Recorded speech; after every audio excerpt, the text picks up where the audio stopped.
Casa de Tinieblas presenta La aventura del soldado de la piel decolorada. Las ideas de mi amigo Watson, aunque limitadas, son extraordinariamente pertinaces. Desde hace tiempo ha venido hostigándome para que escriba uno de mis casos. Quizá he provocado yo mismo esa persecución por haberle hecho notar muchas veces la superficialidad de sus relatos, acusándole de inclinarse hacia el gusto popular en vez de ceñirse rigurosamente a los hechos y a las cifras.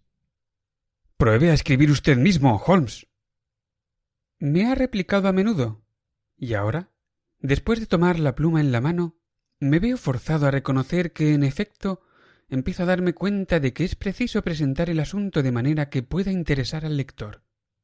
Es difícil que el siguiente caso no interese, porque se cuenta entre los más raros de mi colección, aunque Watson no tenga notas del mismo en la suya.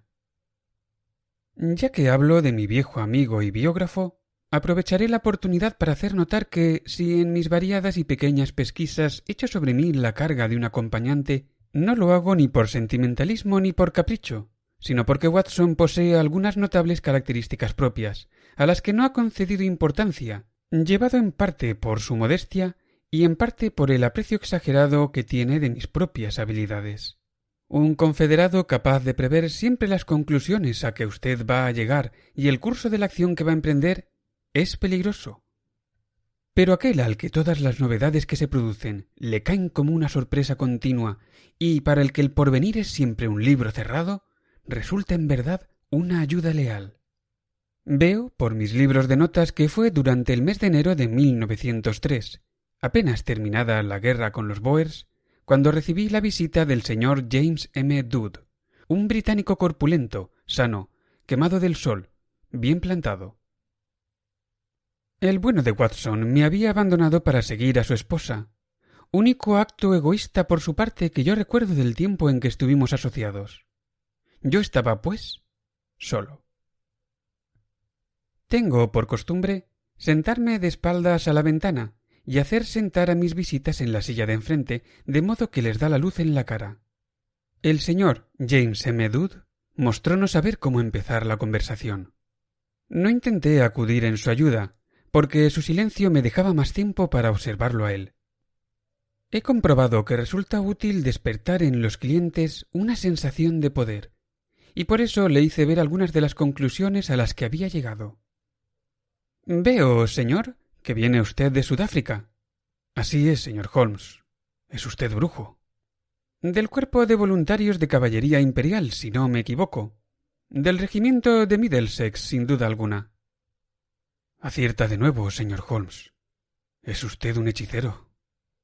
Me sonreí al escuchar la expresión de su asombro. Cuando un caballero de aspecto varonil entra en mi habitación con el rostro de un matiz que el sol de Inglaterra no podrá darle jamás, y a eso se agrega el detalle de que lleva el pañuelo dentro de la manga, en lugar de llevarlo en el bolsillo, no resulta difícil de establecer su profesión. Lleva usted la barba corta, y ese detalle da a entender que no pertenece usted al ejército profesional. Tiene todo el aspecto de un jinete. En cuanto a situarlo en el cuerpo de Middlesex, ya su tarjeta me ha hecho saber que es usted corredor de bolsa en la calle Thorgmorton. ¿A qué otro regimiento podría usted agregarse? Lo ve usted todo. No veo más de lo que ve el resto del mundo, pero me he adistrado en fijarme en lo que veo. Bueno, señor Dood, usted no ha venido esta mañana a visitarme con objeto de hablar acerca de la ciencia de la observación, ¿verdad? ¿Qué es lo que le ocurre en Tewkesbury Old Park? Señor Holmes. No hay misterio alguno en ello, querido señor. Su carta estaba fechada en ese lugar, y como usted solicitaba esta entrevista en términos muy apremiantes, resulta claro que había ocurrido algo importante de una manera repentina. Así es, en efecto. Pero yo escribí la carta por la tarde, y desde entonces hasta ahora han ocurrido muchas cosas. Si el coronel Emsworth no me hubiese echado de allí a puntapiés... ¿Que le ha echado a puntapiés? Bueno, lo que hizo viene a ser lo mismo. El coronel es hombre de pocos miramientos. En su tiempo fue el militar más exigente que había en el ejército, y aquellos tiempos eran en los que se empleaba un lenguaje duro. Yo no habría estado junto al coronel de no haber sido por atención de Godfrey. Encendí mi pipa y me arrellané en mi asiento, diciéndole: «Explíquese claramente». Mi cliente sonrió con malicia y me contestó: «Es que yo había acabado por suponer que usted lo sabe todo sin que se lo digan. Pero, en fin, voy a ponerle al corriente de los hechos y quiera Dios que sea usted capaz de explicarme el alcance que tienen. Me he pasado la noche en vela, dándole vueltas al asunto, pero cuanto más lo pienso, más increíble me resulta. Cuando en enero del 1901, hace 2 años, me incorporé al ejército, el joven Godfrey Emsworth servía en el mismo escuadrón que yo. Era el único hijo del coronel Emsworth, el de la Cruz Victoria de la Guerra de Crimea. Llevaba en sus venas sangre combativa y no es extraño que se alistase de voluntario. No había en todo el regimiento un joven de mejores dotes.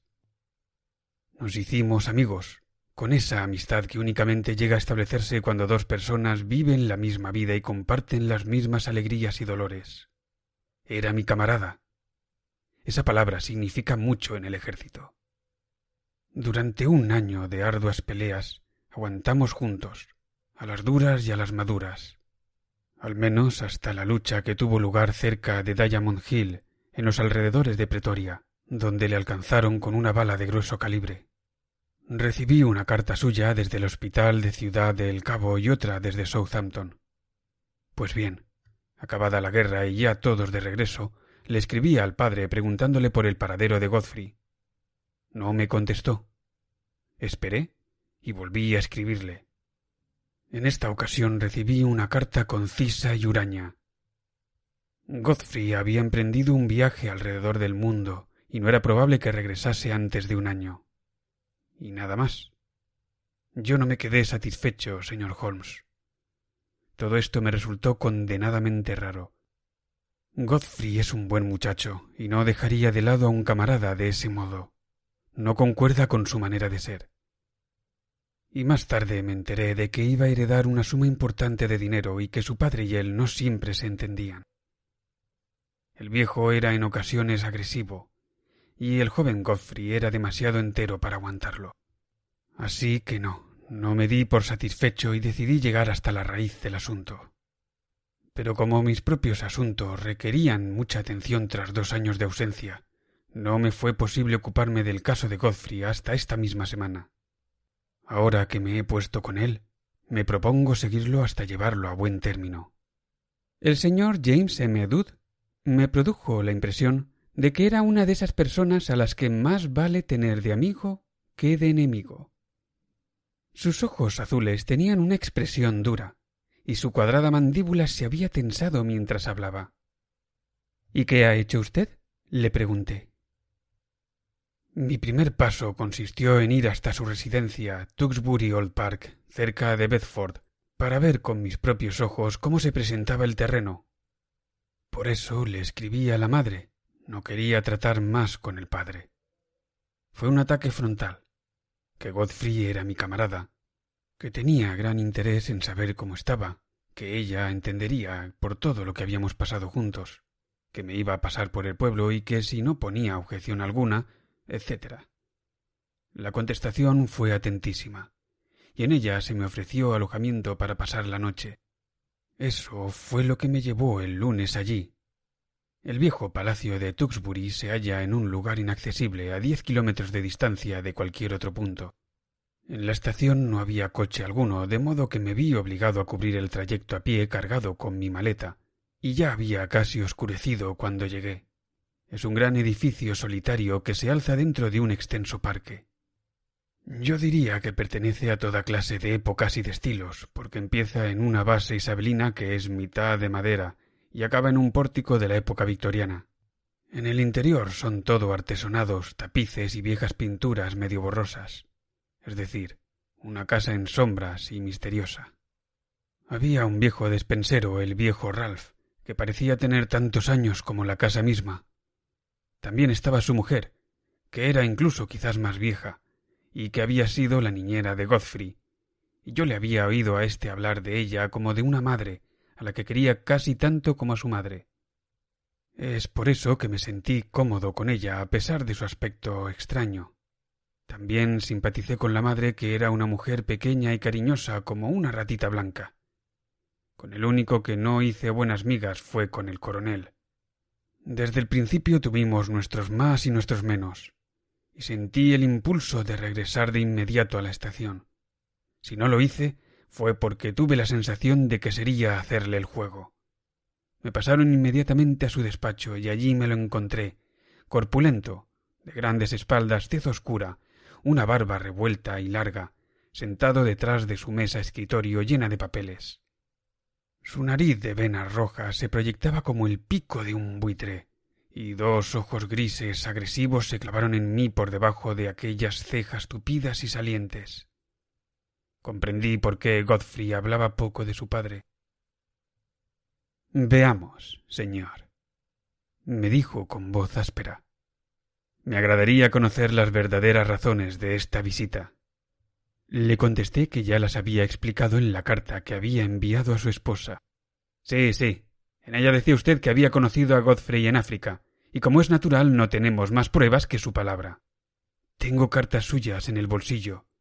¿Quiere tener la amabilidad de mostrármelas? Repasó las dos que yo le entregué, y luego me las devolvió, preguntándome: «Bien, ¿y qué?» «Yo aprecio mucho a su hijo, señor. ¿No es, pues, natural que yo me asombre de su repentino silencio y que desee saber qué ha sido de él? Creo recordar, señor, que he mantenido ya correspondencia con usted y que le comuniqué lo que había sido de él. Ha emprendido un viaje alrededor del mundo. Después de lo que pasó en África, su salud estaba quebrantada y tanto su madre como yo fuimos de la opinión que precisaba un descanso completo y un cambio. Así que tenga usted la amabilidad de transmitir esta explicación a cualquier otro amigo que pudiera interesarse en el asunto». «Desde luego», le contesté, «pero yo le pediría que tuviese la amabilidad de darme el nombre de la línea de navegación y del vapor en que ha embarcado, y de la fecha en que lo hizo. De ese modo estoy seguro de que conseguiré hacer llegar hasta él una carta». Esta petición pareció desconcertar e irritar a mi huésped. Sus tupidas cejas salientes se abatieron sobre sus ojos y tamborileó impaciente con sus dedos encima de la mesa. Por último, alzó la vista con la expresión de un jugador de ajedrez que ha visto hacer a su adversario una jugada amenazadora y acaba de descubrir la jugada suya con que ha de parar el golpe. «Señor Dodd», contestó, «son muchos los que se sentirían ofendidos por su infernal obstinación y que juzgarían que esta insistencia suya raya en la impertinencia. Atribúyalo, señor, al cariño que profeso a su hijo. Muy bien, pero he llegado ya al límite de lo que puedo tolerar por esa razón. Tengo que pedirle que abandone sus pesquisas. En todas las familias existen ciertas intimidades y propósitos que no siempre pueden ser confiados a los extraños, por muy buena que sea la intención de éstos. Mi esposa tiene gran interés en que le hable de su pasado con Godfrey, pero yo he de rogarle que haga caso omiso de su presente y de su futuro. Tales pesquisas suyas no conducen a nada y nos colocan en una situación difícil y delicada. De modo, señor Holmes, que me encontré con el camino cerrado. No había modo de seguir adelante. Lo único que me quedaba era simular que aceptaba la situación, haciendo interiormente promesa de no descansar hasta aclarar qué había sido de mi amigo. Fue una velada triste. Cenamos tranquilamente los tres en una vieja habitación, oscura y ajada. La señora me preguntó ansiosamente acerca de su hijo, pero el anciano parecía huraño y deprimido. Todo aquello me aburrió hasta tal punto que en cuanto me fue posible me excusé de la mejor manera y me retiré a mi dormitorio. Esta era una habitación amplia y desnuda, situada en la planta baja, tan lóbrega como todo el resto de la casa. Pero, señor Holmes, después de dormir durante un año en el Beld, se vuelve uno poco exigente en estas materias. Descorrí las cortinas y me asomé a mirar al jardín, fijándome en que hacía una noche hermosa con la media luna brillante en el cielo. Después me senté junto a la viva hoguera de la chimenea, con la lámpara colocada a mi lado en una mesa, y traté de distraer mis pensamientos con la lectura de una novela. Pero me interrumpió la lectura la entrada de Ralph, el viejo despensero, que me trajo un nuevo suministro de carbón. «Pensé que quizá se le acabase durante la noche el que tiene, señor», El tiempo es crudo y estas habitaciones son frías. Vaciló antes de retirarse de la habitación, y al girarme, encontré su arrugado rostro, mirándome con expresión de ansiedad. Señor, le ruego que me perdone, pero no pude menos que escuchar lo que usted habló de mi joven señor Godfrey durante la cena. Ya sabrá usted, señor, que fue mi mujer la que le crió. Así que, en cierta forma, se podría decir que yo soy su padre adoptivo. Es, pues, natural que nosotros nos interesemos por el señorito. Según dijo usted, ¿se portó como un valiente? Hombre más valeroso no lo hubo en todo el regimiento. En cierta ocasión me sacó de debajo mismo de los rifles de los Boers, y quizás si él no lo hubiese hecho, yo no estaría aquí en este momento. El anciano despensero se frotó las arrugadas manos. Sí, señor, sí, eso va perfectamente con la manera de ser del señor Godfrey. Siempre fue valeroso. No hay en el parque un solo árbol al que no haya trepado. Nada era capaz de detenerle. Fue un muchacho magnífico y también, señor, también fue un hombre magnífico. Me puse en pie de un salto y exclamé: ¿Cómo? ¿Dice usted que fue? Habla como si él hubiera muerto. ¿Qué misterio encierra todo esto? ¿Qué ha sido de Godfrey Emsworth? Agarré al anciano por los hombros, pero él se echó atrás. No entiendo lo que usted dice, señor. Si algo quiere saber del señor Godfrey, interrogue usted al amo. Él lo sabe. Yo no debo entrometerme. Iba a retirarse de la habitación, pero yo le detuve por el brazo y le dije: Escuche, va usted a contestarme a una sola pregunta antes de que se retire, porque de lo contrario soy capaz de retenerle a usted aquí toda la noche. ¿Ha muerto Godfrey? No fue capaz de sostener mi mirada. Parecía estar hipnotizado. La contestación salió de sus labios como si yo se la hubiese arrancado, y fue terrible e inesperada. «Ruego a Dios que hubiese muerto», exclamó, y arrancándose mis manos se precipitó fuera de la habitación. Ya se imaginará usted, señor Holmes, que no volví a mi silla en un estado de ánimo muy feliz. Me pareció que las palabras del anciano sólo podían tener una interpretación. Era evidente que mi pobre amigo se había visto envuelto en algún acto criminal, o por lo menos vergonzoso, y que afectaba al honor de la familia. Por eso aquel anciano severo había enviado a su hijo lejos, ocultándolo al mundo, a fin de evitar algún escándalo público. Godfrey era un mozo temerario, que se dejaba llevar fácilmente por los que le rodeaban. Había caído sin duda en malas manos que le habían extraviado y conducido a la ruina. Si se trataba de eso, la cosa era lamentable, pero aun en un caso así, era mi deber buscarlo y dar con él, a fin de ver si yo podía serle de alguna ayuda. Me hallaba ensimismado y meditando con ansiedad en este asunto, cuando alcé la mirada, y me encontré de pronto con el mismísimo Godfrey Emsworth, que estaba de pie delante de mí. Mi cliente se había detenido, como persona presa de profunda emoción. Yo, al darme cuenta de su estado, le dije: «Prosiga, por favor. Su problema ofrece algunos rasgos muy fuera de lo corriente».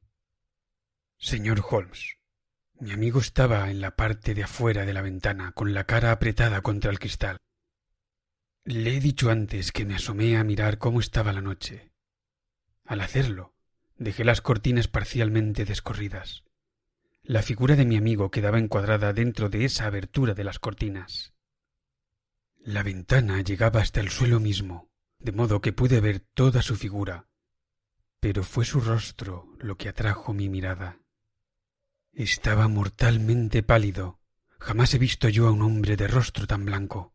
Esa debe ser la blancura de los fantasmas, pero sus ojos se cruzaron con los míos, y en verdad eran los ojos de una persona viva.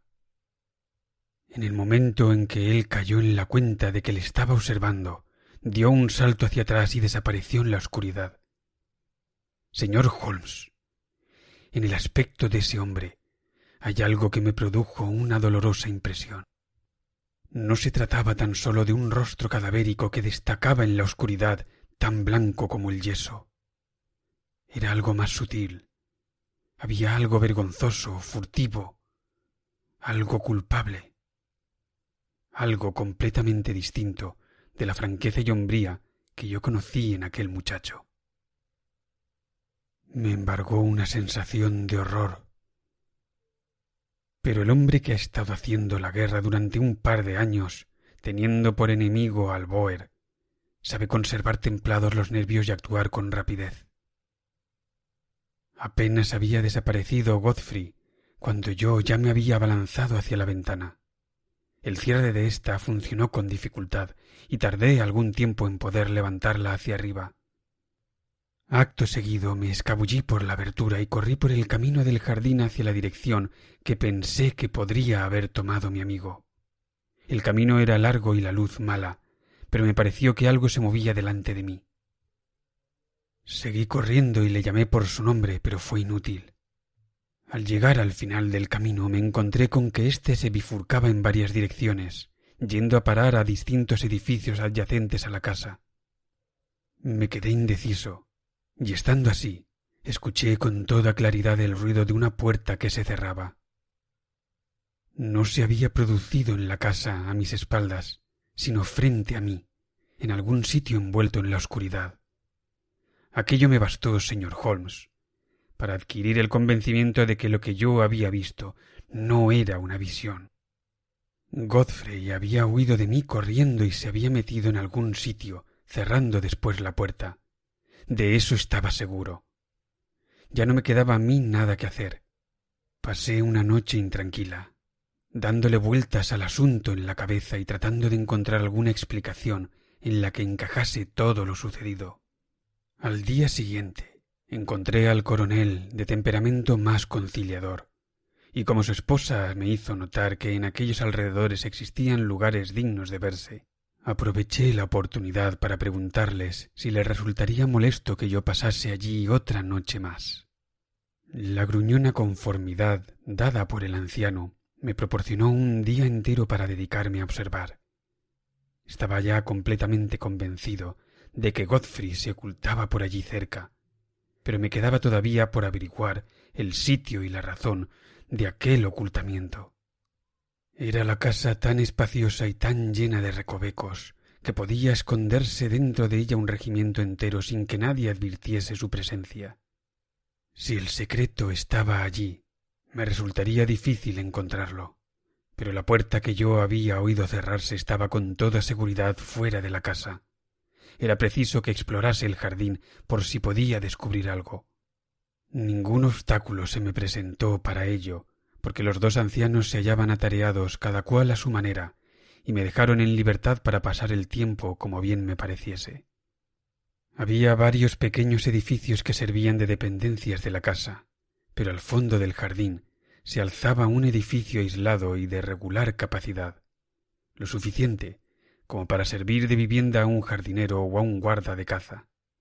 ¿Sería aquel lugar del que procedía el ruido de la puerta que se cerró? Me acerqué al edificio despreocupadamente, como si me estuviese paseando sin rumbo fijo por el parque.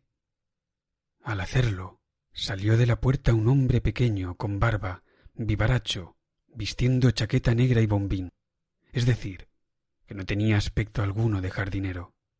Con gran sorpresa, aquel hombre cerró la puerta con llave después de salir y se metió ésta en el bolsillo. Luego me miró con expresión algo sorprendida y me preguntó: ¿Está usted de visita en esta casa?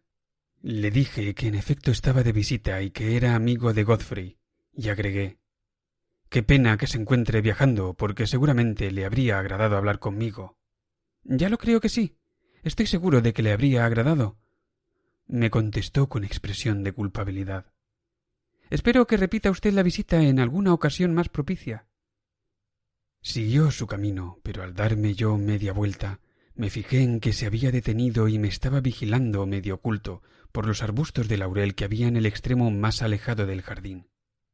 Me fijé detenidamente en la casita al pasar por delante, pero las ventanas estaban cerradas con gruesas cortinas y me dio la impresión de que no había nadie dentro. Si me hubiera mostrado demasiado audaz, podría haber echado a perder mi propio juego e incluso me expondría a que me diesen orden de marchar de la casa, porque tenía la sensación de que me vigilaban. Es por eso que me volví paseando al edificio principal y dejé para la noche hacer nuevas averiguaciones. Cuando todo estuvo oscuro y tranquilo, me deslicé por la ventana de mi cuarto y avancé todo lo silenciosamente que me fue posible hasta la misteriosa casita. He dicho ya que las ventanas estaban cubiertas con gruesas cortinas, pero ahora me las encontré también cerradas con persianas. Sin embargo, a través de una de ellas salía un poco de luz, así que dirigí mi atención hacia ella. Tuve suerte, porque la cortina no había sido corrida del todo y podía ver el interior de la habitación por una grieta que tenía la persiana. Era un cuarto bastante alegre, en el que ardía una lámpara y el fuego de la chimenea. Frente a mí estaba sentado el hombrecito al que yo había encontrado por la mañana. Fumaba en pipa y estaba leyendo un periódico. ¿Qué periódico era?, pregunté yo. Mi cliente pareció molestarse porque yo le hubiese interrumpido el relato y preguntó: ¿Tiene eso importancia? Es de lo más esencial. Pues no me fijé. Sin embargo, quizás se fijase usted en si era un periódico de hojas anchas o uno de esos otros de tamaño más reducido, como suelen ser los semanarios. Ahora que me menciona ese detalle, la verdad es que no era de hojas grandes. Quizá fuese The Spectator. Pero yo no estaba para pensar en esa clase de detalles, porque de espalda a la ventana había otro hombre sentado, y yo podría jurar que ese otro hombre era Godfrey. No le veía la cara, pero reconocí la inclinación de sus hombros, que me era sumamente familiar. Estaba apoyado sobre el codo en actitud de gran melancolía y miraba al fuego de la chimenea. Consideraba qué hacer a continuación, cuando sentí un golpe seco en el hombro y encontré junto a mí al coronel Emsworth. «Venga para acá, señor», me dijo en voz baja. Caminó en silencio hasta la casa y yo le seguí, entrando ambos en el dormitorio. Al pasar por el vestíbulo, echó mano a un horario de trenes y dijo: «A las 8:30 sale un tren para Londres. El coche estará esperándole a usted a las 8 junto a la puerta». Estaba blanco de ira y me encontré, no hará falta decirlo, en una posición tan difícil que hube de limitarme a algunas frases incoherentes de disculpa, tratando de excusarme con la gran preocupación que sentía por mi amigo. El coronel me dijo con rudeza: «Este asunto no admite discusión. Ha cometido usted un acto sumamente censurable introduciéndose en la intimidad de nuestra familia. Usted se encontraba aquí en calidad de huésped y se ha convertido en espía. Nada más tengo que agregar, señor, fuera de que no desee volver a verle a usted». Señor Holmes, al oír aquello, perdí los estribos y rompí a hablar acaloradamente. «He visto a su hijo y tengo la seguridad de que lo oculta del mundo por alguna razón que sólo a usted le interesa. No puedo imaginarme a qué móvil obedece usted aislándolo de esta manera, pero estoy seguro de que mi amigo se encuentra imposibilitado de obrar con libertad. Le prevengo, coronel Emsworth, de que no renunciaré a mis esfuerzos hasta llegar al fondo de este misterio. No renunciaré hasta estar seguro del bienestar y la salud de mi amigo. No me dejaré intimidar por nada en absoluto de cuanto usted pueda decir o hacer». En aquel momento el viejo tenía una expresión diabólica en el rostro y llegué a pensar que estaba a punto de agredirme. Ya he comentado que era un hombre muy grande, de aspecto agresivo y rostro enjuto, y aunque yo no soy poca cosa, quizá me habría resultado difícil defenderme de él. Sin embargo, después de dirigirme una furibunda y larga mirada, giró sobre sus talones y salió de la habitación. Yo, por mi parte, tomé por la mañana el tren que se me había señalado, muy resuelto de venir directamente a consultar con usted y a pedirle consejo y ayuda, por lo cual le escribí pidiéndole una cita. Tal era el problema que mi visitante me expuso. Según habrá podido ya observar el lector astuto, ofrecía pocas dificultades para su solución, porque en la raíz del problema sólo existía una serie muy limitada de alternativas. Sin embargo, por elemental que fuese, ofrecía puntos de interés y de novedad que disculpaban que yo lo dejase registrado por escrito. Y ahora, empleando mi método familiar de análisis lógico, pasaré a reducir paulativamente el número de soluciones posibles. Dígame, ¿cuántos criados había en la casa?, le pregunté. Pues por lo que yo vi deduzco que no había más que el viejo despensero y su mujer. El género de vida que allí se lleva era de lo más sencillo. ¿De modo que en la casita independiente no había ningún criado? Ninguno, a menos que actuase como tal el hombrecito de la barba. Sin embargo, me dio la impresión de ser una persona muy superior a ese cargo. He ahí un detalle muy sugestivo. ¿Se fijó usted en si llevaban de comer desde una casa a la otra?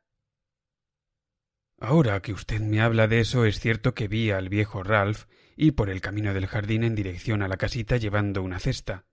En aquel momento no se me ocurrió la idea de que la cesta pudiera contener alimentos. ¿Realizó usted alguna pesquisa en el pueblo? Sí.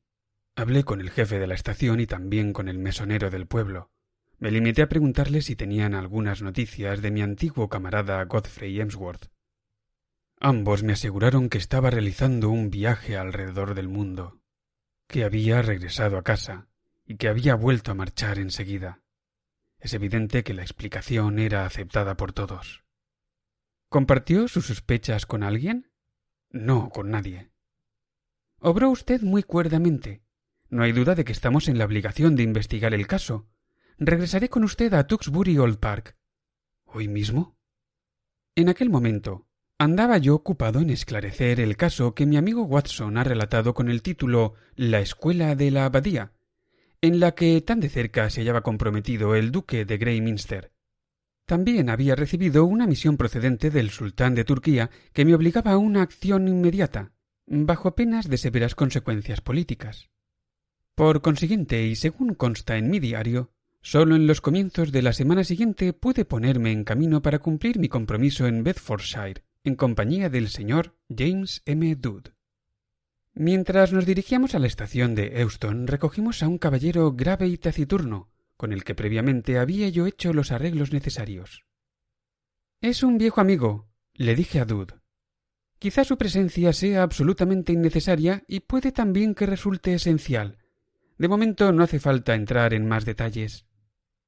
Los relatos de Watson tendrán, sin duda, acostumbrado al lector a que yo no pierda el tiempo en palabras inútiles y a que no ponga en claro mis pensamientos mientras no tengo resuelto el caso que llevo entre manos. Dood pareció sorprendido, pero no se habló más acerca del asunto y los tres proseguimos juntos el viaje. Ya en el tren, pregunté a Dood algo que yo deseaba que oyese nuestro acompañante. «Dice usted que vio la cara de su amigo en la ventana con absoluta claridad, con una claridad tal que tiene la seguridad absoluta de que era él». «No cabe la menor duda. Apretaba la nariz contra el cristal.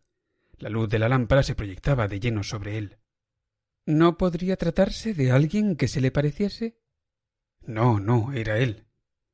«Pero usted afirma que estaba cambiado, ¿no es así?» «Únicamente en cuanto al color. Su cara era, ¿cómo decirlo?, de una blancura como de barriga de pescado. Estaba blanqueada». «¿Con el mismo tono blanco por toda ella?» «Creo que no. Lo que mejor vi fue su frente apretada contra la ventana». «¿Le llamó usted?» En ese momento me hallaba demasiado sobresaltado y horrorizado, así que acto seguido, y según se lo he dicho ya, salí en persecución suya, pero no conseguí alcanzarle. Para mí, el caso se hallaba prácticamente completo y tan solo me faltaba un pequeño incidente a fin de redondearlo. Después de un considerable trayecto en coche, llegamos a la vieja casa, extraña y retirada, que mi cliente había descrito. Fue Ralph, el anciano despensero, quien nos abrió la puerta. Yo había comprometido el coche para todo el día y había pedido a mi anciano amigo que permaneciese dentro del mismo hasta que le llamásemos. Ralph, viejecito arrugado, vestía el convencional traje de chaqueta negra y pantalones negros con raya blanca, con una única y curiosa variante. Llevaba guantes de cuero color castaño, de los que se despojó instantáneamente al vernos, dejándolos encima de la mesa del vestíbulo al entrar nosotros. Según mi amigo Watson ha podido hacer notar, poseo una agudeza anormal en mis sentidos. Husmeé un aroma débil pero acre. Parecía centrado en la mesa del vestíbulo.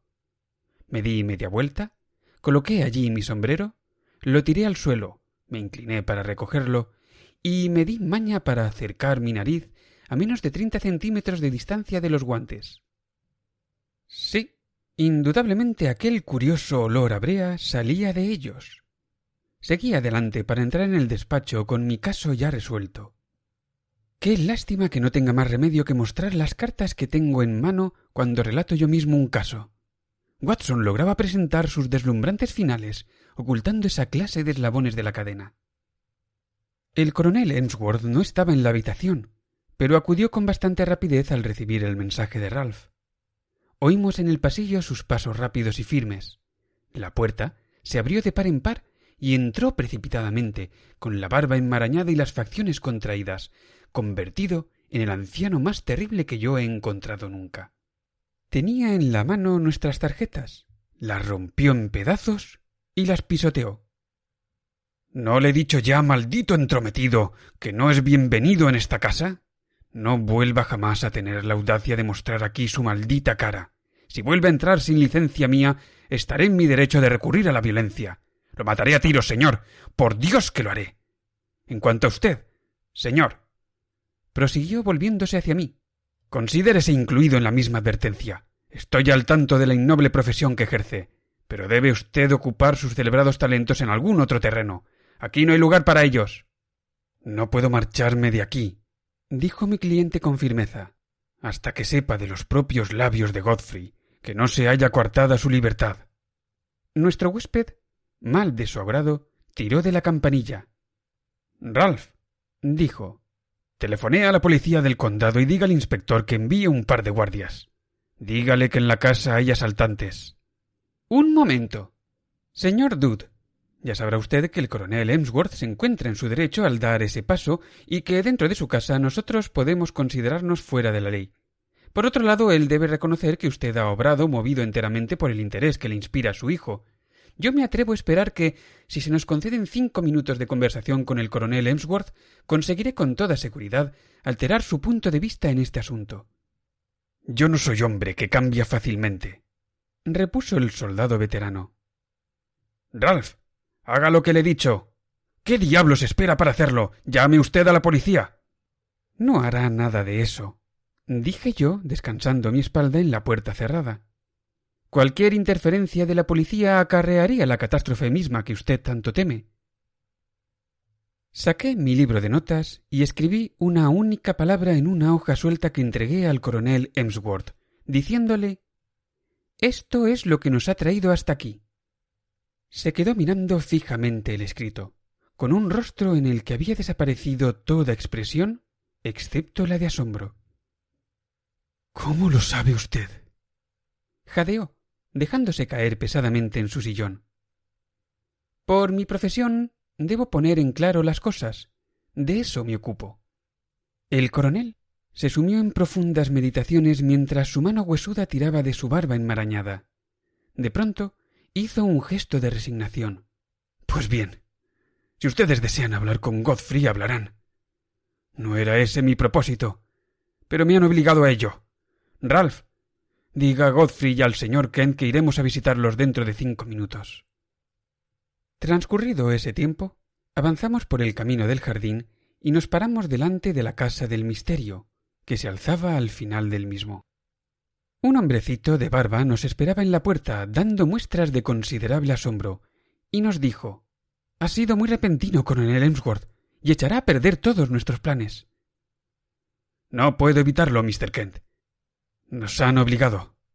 ¿Puede recibirnos el señor Godfrey?» «Sí, está dentro esperando». Giró sobre sus talones y nos condujo a una habitación delantera, espaciosa y sencillamente amueblada. El hombre nos esperaba de pie, vuelto de espaldas al fuego. Al verlo, mi cliente avanzó precipitadamente con la mano extendida. «Godfrey, esto es magnífico». pero el otro le hizo una señal con la mano indicándole que se retirase. «No me toques, Jimmy. Mantente a distancia». «Sí, tienes motivos para mirarme con asombro. ¿Verdad que ya no parezco el elegante cabo honorario Emsworth del Escuadrón B?» Desde luego que su aspecto era extraordinario. Veíase que había sido un hombre bello, de facciones bien marcadas y quemadas por el sol africano, pero sobre esa superficie oscura veíanse ronchones extrañamente blancuzcos, como si su piel hubiese sido blanqueada. «Aquí tienes la razón de que no me agrade recibir visitas», dijo. «Por ti, Jimmy, no me importa, pero hubiese preferido que no viniese tu amigo. Me imagino que habrá mediado alguna razón de peso, pero con ello me encuentro en situación de inferioridad. Yo quería asegurarme de que no te ocurría nada a Godfrey. Te vi la noche aquella en que te pusiste a mirar por la ventana y no pude dejar el asunto tranquilo hasta ponerlo todo en claro. El viejo Ralph me dijo que estabas allí, y no me pude contener sin echarte un vistazo. Calculé que no me verías, y tuve que refugiarme corriendo en mi madriguera cuando oí que alzabas la ventana». «Pero, por el amor de... ¿qué es lo que ocurre?» «Es largo de contar», dijo él, encendiendo un cigarrillo. «¿Recuerdas aquel combate por la mañana, en Buffelsprut, en los alrededores de Pretoria, sobre el ferrocarril oriental? ¿No supiste que yo había sido herido?» «Sí, lo supe, pero no me dieron nunca detalles». 3 de nosotros quedamos separados del grueso de las fuerzas. Como recordarás, era un territorio muy abrupto. Estábamos Simpson, al que llamábamos el Calvo Simpson, Andersen y yo. Estábamos despejando el terreno de hermanos Boers, pero estos se hallaban acechando y nos aislaron a los 3. Mataron a Simpson y Andersen. A mí me atravesó el hombro una bala de grueso calibre.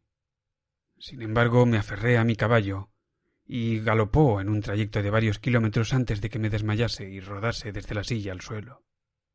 Cuando recuperé el conocimiento estaba oscureciendo y me incorporé sintiéndome muy débil y enfermo. Para gran sorpresa mía, encontré cerca una casa que estaba cerrada, una casa bastante grande con una ancha escalinata y muchas ventanas. Hacía un frío de muerte.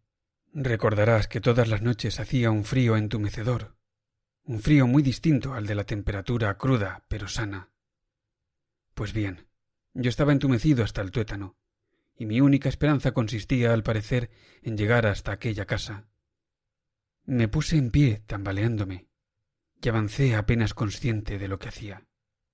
Conservo un confuso recuerdo de que subí lentamente los peldaños de la escalinata, de que entré por una puerta abierta de par en par y penetré en una habitación muy espaciosa que contenía varias camas, y que me tumbé en una de ellas con un suspiro de satisfacción.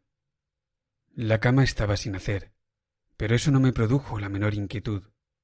Me cubrí el cuerpo tembloroso con la ropa de cama, y un instante después estaba profundamente dormido.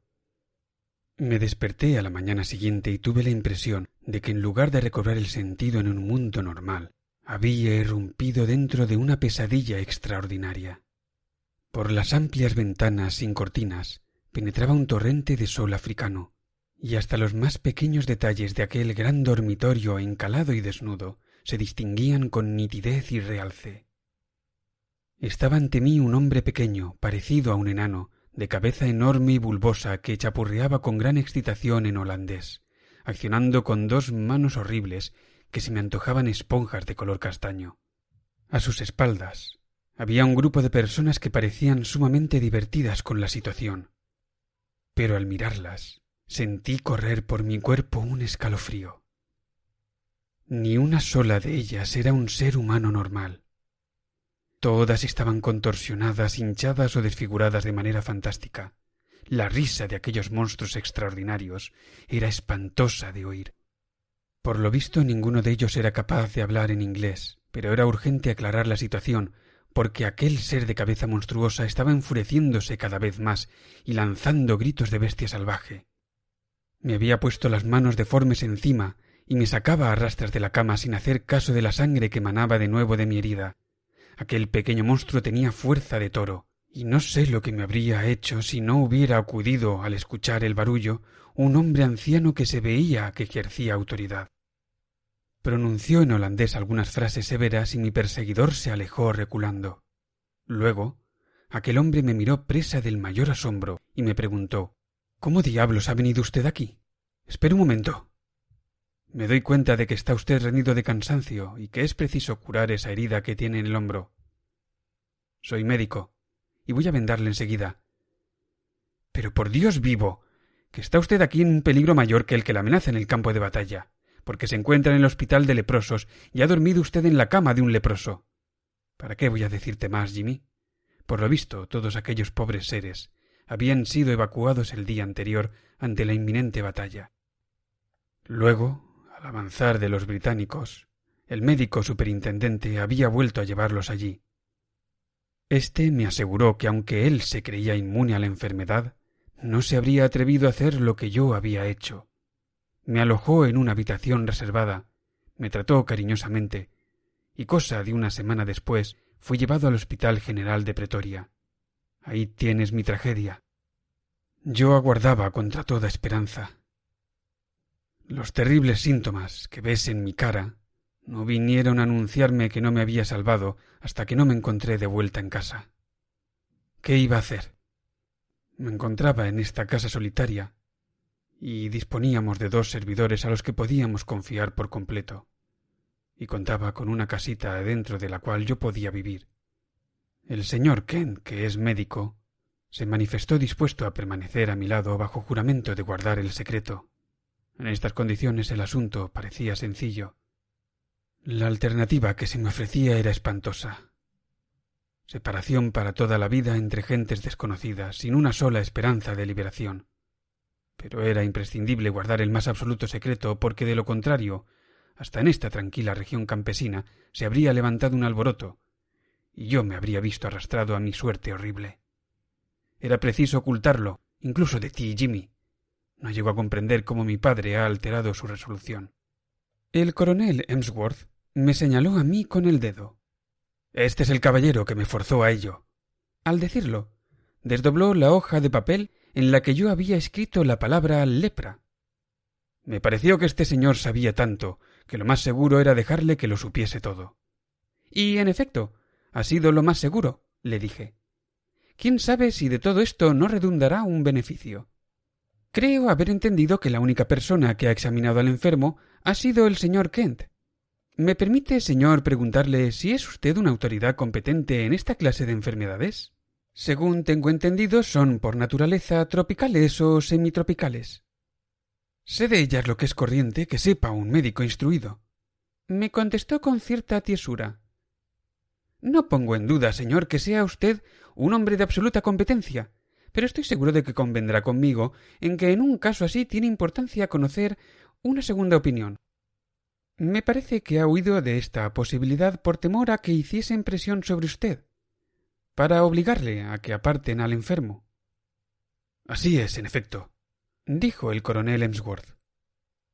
«Preví esta situación», dije yo explicándome, «y me he hecho acompañar de un amigo en cuya discreción podemos confiar por completo. En cierta ocasión yo pude rendirle un favor profesional, y él está dispuesto a aconsejarme más como amigo que en calidad de especialista. Se llama Sir James Saunders». Ni siquiera la perspectiva de celebrar una entrevista con Lord Roberts habría despertado mayor admiración y placer en un simple subalterno que los que ahora se reflejaba en la cara del señor Kent. «Sin duda alguna es un honor», murmuró. «Pues entonces voy a pedir a Sir James que venga hasta aquí. En este momento se encuentra en el coche, fuera de la puerta. Mientras tanto, coronel Emsworth, podríamos reunirnos en su despacho donde yo le daría las explicaciones necesarias». Aquí es donde yo echo en falta a mi Watson. Él es capaz, recurriendo a habilidosas preguntas y exclamaciones de asombro, de elevar a la categoría de prodigio mi arte sencillo, que no es otra cosa que la sistematización del sentido común. Siendo yo quien relata mi propia historia, no dispongo de semejante ayuda. Sin embargo, voy a exponer aquí el proceso que siguió mi pensamiento, y tal como lo expuse a mi pequeño auditorio, en el que estaba incluida la madre de Godfrey, dentro del despacho del coronel Emsworth. He aquí lo que yo dije. Mi razonamiento arranca de la suposición de que, una vez que se ha eliminado del caso todo lo que es imposible, la verdad tiene que consistir en el supuesto que todavía queda, por muy improbable que resulte. Puede ocurrir que los supuestos restantes sean varios, y en ese caso se van poniendo a prueba uno después de otro hasta que uno de ellos ofrezca base convincente. Vamos a aplicar esta norma al caso en cuestión. Tal y como a mí me lo presentaron al principio, existían 3 explicaciones posibles de la reclusión o encarcelamiento de este caballero en uno de los edificios subalternos de la mansión paternal. Una de las explicaciones consistía en que estaba oculto por algún crimen, o que estaba loco y su familia deseaba no verse en la obligación de llevarlo a un asilo, o que se hallaba afectado de alguna enfermedad que obligaba a mantenerlo apartado. No se me ocurrieron otras soluciones adecuadas, por tanto, era preciso comparar y sopesar cada una de ellas con las demás. La suposición del crimen no aguantaba un análisis. En este distrito no se había dado la noticia de ningún crimen cuya solución constituyese un misterio. De eso estaba yo seguro. De haberse tratado de un crimen que permanecía años sin descubrirse, es evidente que la familia habría estado interesada en desembarazarse del delincuente y en enviar al extranjero más que en mantenerlo oculto en casa. No se me ocurría ninguna explicación para esta última línea de conducta. Lo de la locura ya era más plausible. La presencia de otra persona en la casita hacía pensar en un cuidador. El hecho de que cerrase la puerta al salir reforzaba la suposición y sugería la idea de que se ejercía la fuerza. Por otro lado, esta fuerza no podía ser muy enérgica, porque en este caso el joven no habría podido librarse de ella para ir a echar un vistazo a su amigo. Usted recordará, señor Dodd, que yo le fui tanteando en busca de detalles y preguntándole, por ejemplo, qué periódico estaba leyendo el señor Kent. Si lo que leía hubiese sido The Lancet o The British Medical Journal, ese dato me habría servido de ayuda. Sin embargo, nada tiene de ilegal guardar a un loco dentro de una casa particular siempre que esté atendido por una persona calificada para ello y siempre que las autoridades hayan sido debidamente notificadas. ¿De dónde, pues, nacía ese anhelo desesperado de guardar secreto? Tampoco aquí la teoría se amoldaba por completo a los hechos. Quedaba la tercera posibilidad, en la que todo parecía encajar, por extraña e improbable que pareciese. La lepra no es cosa rara en África del Sur. Quizás este joven, por alguna casualidad extraordinaria, la hubiese contraído. En tal caso, su familia se vería en una situación espantosa, porque ellos querrían librarle del aislamiento. Sería preciso una gran discreción para evitar que corriese el rumor de lo que ocurría, con la subsiguiente intervención de las autoridades. Un médico legal, a condición de pagarle bien, podría encargarse del paciente no siendo difícil encontrar quien se prestase a ello. No existía razón alguna para que el enfermo no pudiera salir de su reclusión después de oscurecer. Una de las consecuencias corrientes de esta enfermedad es el blanqueo de la piel.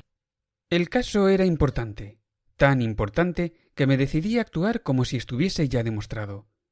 Mis últimas dudas desaparecieron cuando al llegar aquí me fijé en que Ralph, que es quien lleva las comidas, usaba guantes impregnados en materias desinfectantes. Bastó una sola palabra para hacerle ver a usted, señor, que su secreto había sido descubierto. Y si yo la escribí en lugar de pronunciarla, fue para demostrarle que podía confiar en mi discreción. Me hallaba yo finalizando este pequeño análisis del caso cuando se abrió la puerta y fue pasado al despacho el gran dermatólogo de austera figura. Por esta vez sus facciones de esfinge se habían relajado y había en su mirada calor de humanidad. Se adelantó hasta el coronel Emsworth y le dio un apretón de manos diciéndole: «Con frecuencia me toca llevar malas noticias y es muy raro que pueda darle buenas. Por esto me felicito de esta oportunidad. No es lepra». «¿Cómo?» «Es un caso bien claro de pseudolepra o ictiosis, una afectación de la piel que le da apariencia de escamas, fea y obstinada, pero posible de curar y desde luego no infecciosa». «Sí, señor Holmes. La coincidencia es muy notable, pero ¿es en verdad una simple coincidencia o están en juego fuerzas sutiles de las que muy poco sabemos? Estamos seguros de que la aprensión que este joven ha venido sufriendo terriblemente desde que se encontró expuesto al contagio no ha podido producir una acción física que estimule precisamente lo que él teme. En todo caso, yo respondo con mi reputación profesional. Pero la señora se ha desmayado. Creo que lo mejor será que el señor Kent no se aparte de ella hasta que se haya recobrado de esa impresión de alegría».